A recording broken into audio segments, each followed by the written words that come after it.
Karen thought she could control my land by slapping a lock on my cabin gate.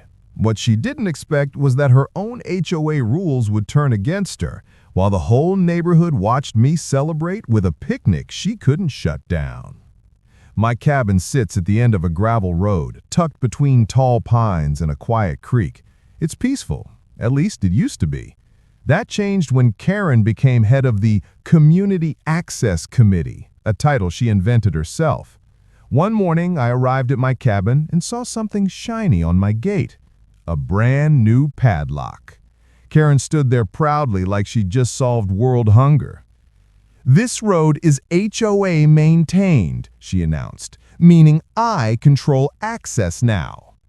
I told her the road and the cabin were both on my private deeded land, always had been. She smirked and said, "Not anymore," then marched off like she'd won a war. That was the moment I realized Karen had no idea what she'd triggered. I took photos of the gate, the lock, and the boundary markers. I collected every threatening message she'd sent me about reclaiming community pathways.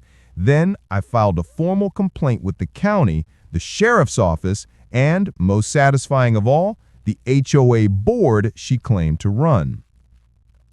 Turns out, you can't block private property, and you definitely can't lock someone else's gate.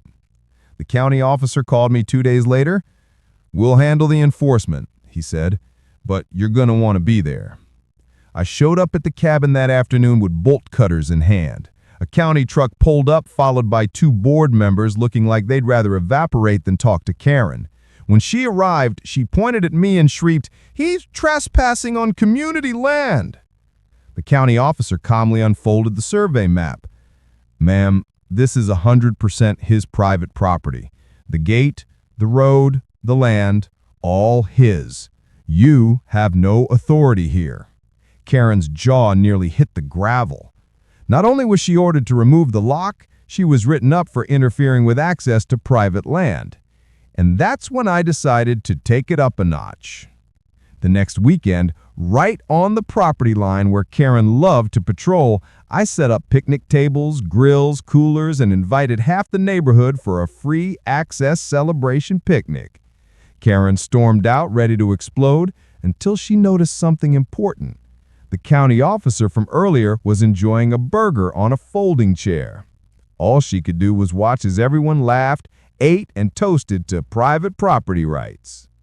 My gate is open. Her mouth is still hanging open. And the picnic? We're making it an annual event.